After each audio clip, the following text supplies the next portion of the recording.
A graça e a paz do nosso Senhor Jesus Cristo a todos. Neste vídeo vamos analisar um argumento de um ateu que foi até interessante, onde ele fala em outra rede social sobre questionando alguns argumentos referentes a doenças, a morte, a ressurreição, a crença em Deus. Esse vídeo ele fala alguns assuntos e tem um argumento que é até interessante, que pode ressoar e enganar alguns ateus e também alguns cristãos, se não analisar e usar bem a mente, ou no caso o cérebro. Se não utilizar e analisar bem, ter um pouco de inteligência, você pode cair nesse argumento, que é um argumento interessante para quem ainda não tem instrução e conhecimento em alguns quesitos sobre o Evangelho. Então a gente vai colocar aqui o vídeo dele e eu vou estar respondendo essas perguntas referentes ao que ele falou sobre doença, sobre morte, sobre o luto, sobre a questão de chorar ou sofrimento durante o luto, sobre a questão de ficar doente e procurar os médicos, tomar remédio,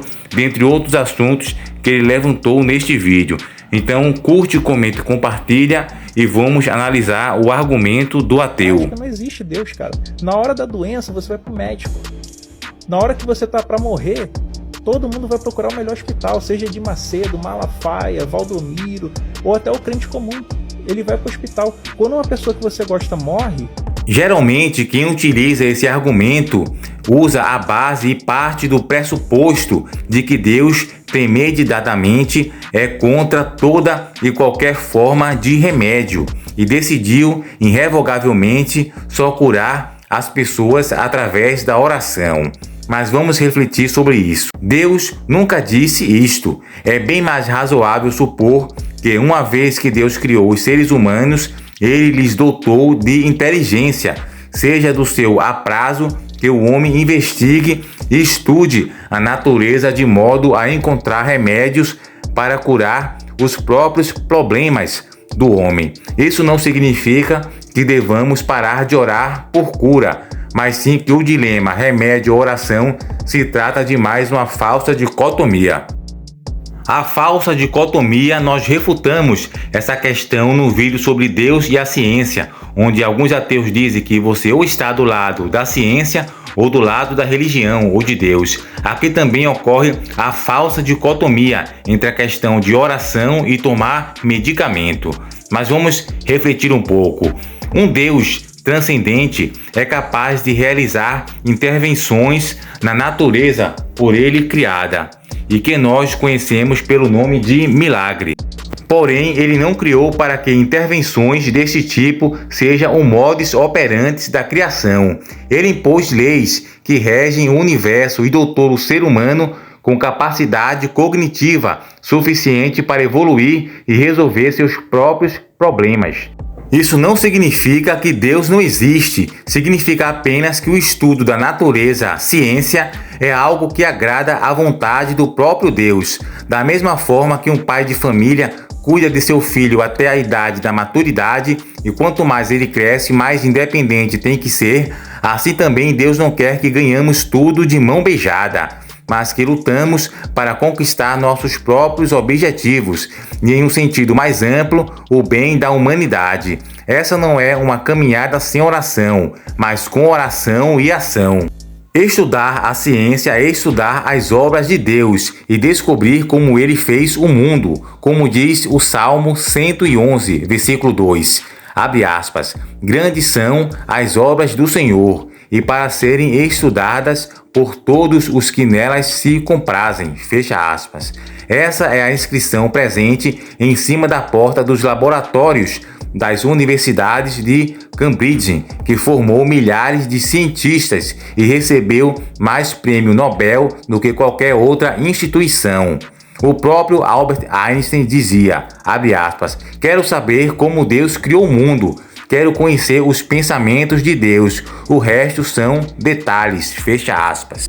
Em suma, o estudo da ciência não prova a inexistência de Deus, mais do que o estudo do funcionamento de um computador prova a inexistência de um criador do computador. Estudar a ciência é descobrir o como, estudar sobre Deus é descobrir quem.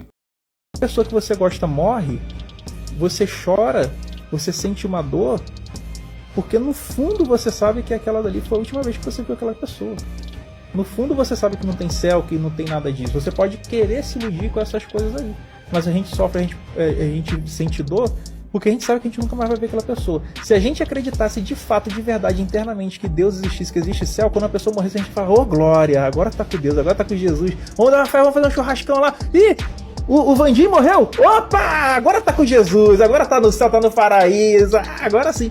Mas a gente chora, a gente sofre, porque a gente sabe que aqueles momentos bons que nós vivemos com os nossos amigos, com os nossos filhos, com os nossos familiares. Esse argumento não tem muito cabimento. No caso, é uma questão pessoal, pois mesmo sabendo que vai ter a vida eterna, a vida gloriosa, a transformação do corpo, a ressurreição na segunda vinda de Jesus Cristo, mesmo assim sabendo da vida eterna, da vinda vindoura, na ressurreição de Cristo, tem a questão da saudade, da questão do ente querido que partiu. E tudo isso faz com que a gente chore. Não tem como, mesmo sabendo da vida eterna, tendo fé, a pessoa se despedir de um ente querido. Não tem como fazer uma festa, um churrasco. Se a pessoa realmente gosta, a pessoa vai estar abatida. A morte de um dos pais ou de qualquer membro da família pode ser realmente desgastante para um cristão. Mesmo quando o ente querido que perdemos é um cristão, um crente. Nunca é fácil dizer adeus, especialmente se o luto foi repentino. O luto por nossos entes queridos é apropriado e esperado. O próprio Cristo chorou no túmulo de seu amigo Lázaro, está em João, capítulo 11, versículo 35. A Bíblia fornece consolo e nós, como cristãos, podemos encontrar consolo mesmo na perda de alguém tão querido. Na perda de um pai, mãe, crente, o maior conforto que um crente tem é a esperança e a confiança de que nosso relacionamento com nossos pais não termina na morte. Um cristão que perdeu um ente querido, pai, mãe ou irmão, ou qualquer outra pessoa crente, pode descansar na promessa de que haverá uma reunião no céu. Nosso ente querido está atualmente com Cristo, aguardando a ressurreição, experimentando a sua alegria. No tempo da ressurreição, todos os que aceitaram a Jesus Cristo serão glorificados e receberão corpos incorruptíveis. Está em 1 Coríntios, capítulo 15, versículo 42 a 44. Para o cristão, Cristo conquistou a morte, como Paulo alegremente escreveu em 1 Coríntios. E quando esse corpo corruptível se revestir de incorruptibilidade e o que é mortal se revestir de imortalidade, então se cumprirá a palavra que está escrita: tragada foi a morte pela vitória. Onde está a morte, a tua vitória? Onde está a morte, o teu aguilhão? O aguilhão da morte é o pecado, e a força do pecado é a lei. Graças a Deus que nos dá a vitória por intermédio do nosso Senhor Jesus Cristo. Este argumento até soa um pouco plausível se você não analisar direito, pois a questão que traz o consolo e também não deixa a gente ficar abatido e depressivo é a questão da vida eterna. Os crentes que perdem um ente querido ficam bastante abatidos no luto, mas ao lembrar que existe a ressurreição, a vida eterna, outro encontro na vida verdadeira, pois essa vida é passageira, estamos apenas como peregrinos, estamos ainda no deserto, indo para Canaã. Então, ao lembrar dessas promessas de Jesus Cristo, que Ele prometeu na sua vinda, pregando o Evangelho aqui na terra, a gente tem um consolo e tem uma esperança. Essa esperança que faz a pessoa não ficar abatida e se entregar a problemas da ansiedade, da depressão, da tristeza profunda. E tudo isso devido à promessa gloriosa do Evangelho, da segunda vinda de Jesus Cristo, em que os mortos que estão sepultados na sua sepultura irão se levantar, irão se transformar, passarão pela gloriosa transformação do corpo, então vão para a vida eterna. E isso que faz com que os cristãos não fiquem tão abatidos. Porém, o estar abatido, triste, chorar é normal, porque você não está mais vendo aquela pessoa, mesmo que ainda você vai encontrar aquela pessoa futuramente. É a mesma coisa que ocorre quando um ente querido viaja por intercâmbio, por trabalho ou qualquer outro motivo para outro país. Você fica triste, também chora. Hoje em dia não tanto, porque tem a internet, a tecnologia que pode amenizar esse sofrimento. Mas antes, em tempos passados, tinha todo esse sofrimento de escrever cartas. A pessoa chorava quando algum filho viajava para estudar na Europa, nos Estados Unidos, na Ásia. Então tudo isso a pessoa sabia que um dia talvez iria se encontrar se essa pessoa não partisse, não falecesse em um acidente, etc. Mas a pessoa sabia que ia se encontrar algum dia, mesmo que passasse 2 anos, 3 anos em outro país, mas mesmo assim as pessoas ficavam tristes e choravam, como se estivesse de luto. Alguns tinham tristeza profunda, etc. Mesmo sabendo que um dia ia se encontrar. Então o chorar quando perde um ente querido é normal, não quer dizer que Deus não exista e que a pessoa não crê em Deus nem nas promessas da vida eterna, da ressurreição, da transformação do corpo. É apenas porque a pessoa não vai mais ver o seu ente querido. Porém, com a consequência do Evangelho ensinando sobre a transformação do corpo, a ressurreição dos mortos e a vida verdadeira, a vida eterna, no novo céu e nova terra, isso faz que o cristão, a pessoa, pegue força e se fortaleça. E esse argumento não fortalece de maneira nenhuma o ateísmo, que diz que Deus não existe. Esse argumento apenas fortalece a questão que nós, seres humanos, temos sentimentos, temos saudades da perda, devido a uma derrota ou perder um ente querido. É normal que a gente fique triste. Mesmo se a gente soubesse que as pessoas que morrem iriam voltar daqui a 10 anos, com toda certeza, mesmo assim, a gente iria ficar triste e chorar pelos esses tempos que ia passar sem a pessoa. 1 década sem a pessoa é muito. Então você ia ter saudade, ia chorar, ia ter sofrimento, mesmo sabendo com certeza que essa pessoa ia voltar daqui a 10 anos. Então, mesmo assim, sabendo da vida eterna, você chora o luto devido a essa questão de não ver mais a pessoa aqui na Terra, nesta vida. Apenas uma vida vindoura, que é a vida eterna, que é algo ainda inédito, que a gente não experimentou. Então, como seres humanos, é normal sentir essa saudade e essa dor. Isso não dá nenhum tipo de respaldo ao ateísmo. Então, esse argumento, aparentemente, parece ser um argumento intelectual, até mesmo um argumento forte, mas se você analisar direito e questionar, vai ver que é um argumento até com certo respeito muito fraco.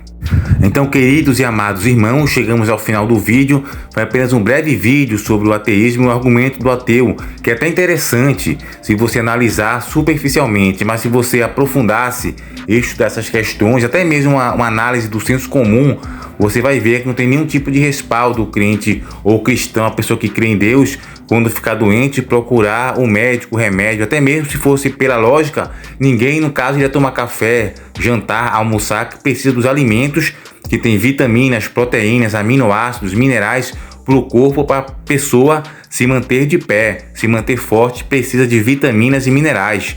Não iria, no caso, beber água, pois acredita em Deus. No caso, não ia beber água, que água é praticamente, entre aspas, um remédio natural, que vai hidratar o corpo e vai ter vários benefícios para a saúde. Então, assim, seguindo a sério esse argumento, o crente não deveria se alimentar, beber água, para não ficar doente. A gente faz isso para evitar ficar doente, dormir, ter um momento de descanso, sono, tudo isso o crente faz para não ficar doente. No caso, tudo isso é remédio natural, é um estilo de vida que é, no caso, um tipo de medicamento natural. Se for seguir a lógica isso, não faz sentido.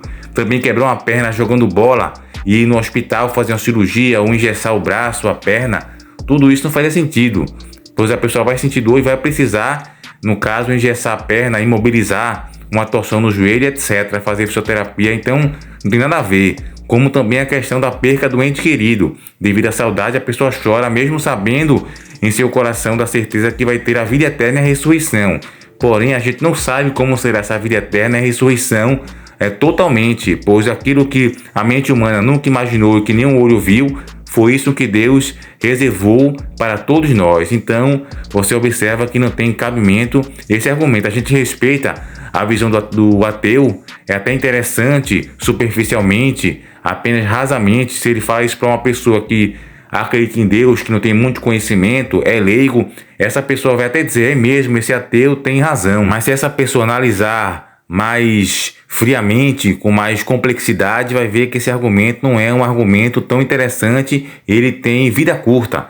Você observa ele e vê mesmo interessante, e começa a estudar e a observar e questionar esse próprio argumento que o ateu usa, o Antônio Miranda, né? Isso tem um canal aqui no YouTube. Esse argumento aí não tem muito respaldo, parece ter um certo tipo de realidade, ser verossímil na questão que você vai ter o sofrimento, porque no fundo, na realidade, ninguém acredita no céu, no inferno, essas coisas, o que ele fala.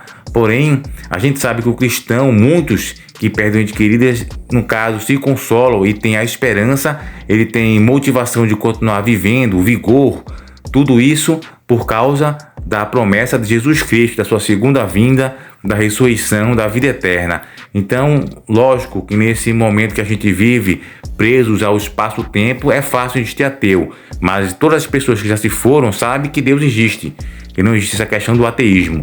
Até outros argumentos, isso aqui é só argumento, mesmo se ele tivesse certo e que não tá, a gente já foi, argumentou sobre isso, refutou aqui nesse vídeo, e várias outras pessoas refutaram esse argumento. Tem muitos outros questionamentos referentes ao ateísmo. Esse questionamento que ele fez é fácil de refutar. Agora, muitos argumentos que nós, teístas e cristãos, utilizamos, os ateus não sabem. Eles sabem apenas questionar e fazerem perguntas sobre as suas dúvidas, porque eles não têm conhecimento em um determinado assunto e acabam chutando o balde e deixando tudo para trás e se tornando ateu.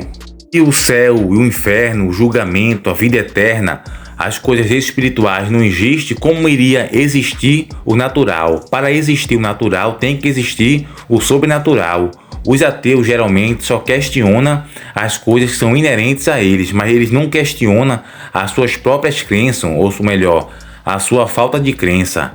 Da mesma forma, a crença em Deus pode parecer para alguns ateus extraordinária, porém é menos extraordinário do que seria imaginar que tudo o que vemos veio do nada, que a nossa consciência simplesmente surgiu, sabe-se lá como, da matéria inorgânica ou na possibilidade matemática de todas as profecias bíblicas terem se cumprido a puro acaso. Deus se torna mais simples em relação à hipótese oponente, e é isso que importa. No fim das contas, os dois, cristãos e ateus, têm fé em algo, mas os cristãos têm uma fé racional, enquanto o ateu tem uma fé irracional no acaso, que chega a ser quase uma birra para aceitar qualquer coisa que não implique na existência de Deus. Ou como disse um homem sábio certa vez, tudo menos Deus. Ou seja, eles falam que pode ser qualquer coisa que tenha criado o universo menos Deus. E aí passam a questionar a vida eterna, o julgamento, o paraíso, o inferno. Tudo isso eles acabam, no caso, desacreditando por não terem conhecimento. É a mesma coisa que eu não conhecer uma certa área de publicidade, de direito, e dizer que tal coisa não existe porque eu não estudei aquele determinado assunto. E é assim que fazem os ateus.